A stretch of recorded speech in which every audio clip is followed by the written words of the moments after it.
बड़े कटाक्षमय तरीके से ओवैसी साहब हंस रहे इसलिए, मगर इस देश के खिलाफ कोई बोल नहीं सकता।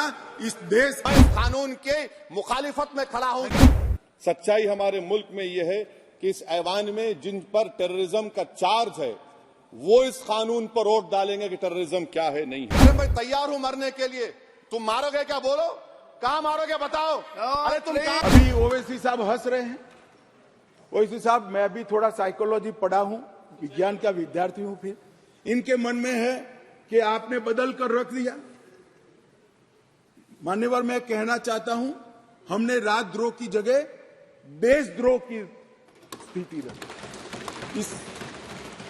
अब ये देश आजाद हो चुका है, लोकतांत्रिक देश है।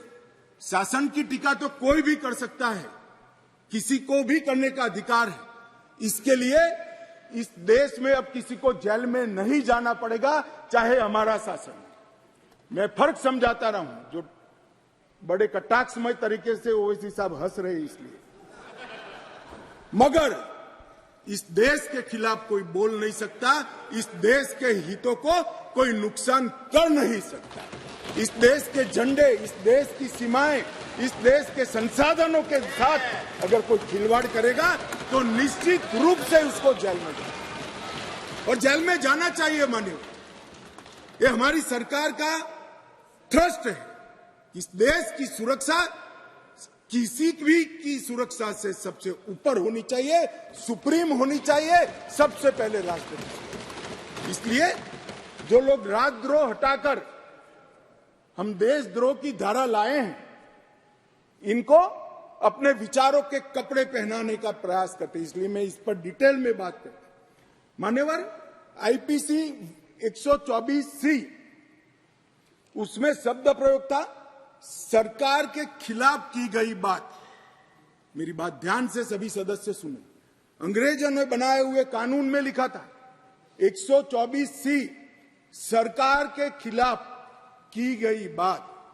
बीएनएस धारा 152 जो इसकी जगह आई है, भारत की संप्रभुता, एकता और अखंडता को तोड़ने वालों पर इस धारा का उपयोग है। वहां सरकार शब्द प्रयोग है, यहां देश है, भारत शब्द प्रयोग है। आईपीसी में आसन या प्रयोजन की बात नहीं की थी। किस उद्देश्य से आप बोलते हैं, किस उद्देश्य से करते हैं, इसकी बात ही नहीं की। करना ही काफी है। हमने इसमें देशद्रोह की डेफिनेशन में आशय की बात करी है। उसका उद्देश्य क्या है, उसका आशय क्या है, इसका महत्व है। अगर उद्देश्य देशद्रोह का है तो इसको कठोर से कठोर दंड मिलना चाहिए, और उद्देश्य अगर शासन का विरोध करना है तो उसको दंड नहीं मिलना चाहिए। उसको वाणी स्वतंत्रता का अधिकार है। अब घृणा और अवमानना, शासन की अवमानना, शासन की घृणा करना, तिरस्कार करना, इसको हटाकर हमने शब्द प्रयोग क्या किया है?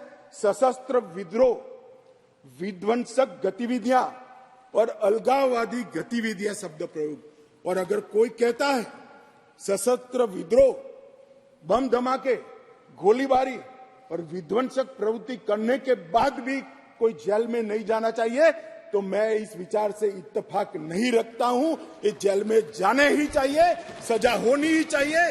इस देश में किसी को यह अधिकार नहीं है।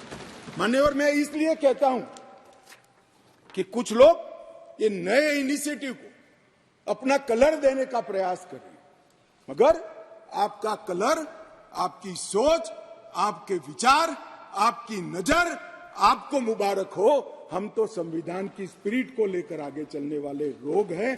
देश के खिलाफ जो कुछ करेगा उसको जरूर सजा होगी, ऐसा कानून में होना चाहिए। मान्यवर, आज मैं इतना ही कहना चाहता हूं कि हजारों स्वतंत्र सेनानी जो राजद्रोह की कलम के तहत अपने जीवन के सुवर्ण काल जेल में काटे, देश को आजादी दिलाने के लिए, अंग्रेजों को देश में निकालने के लिए, आज नरेंद्र मोदी सरकार के इनिशिएटिव से इनके आत्मा को एक प्रकार से जरूर संतुष्टि मिलेगी कि आजाद भारत में आज ये अन्यायी प्रोविजन को मिलने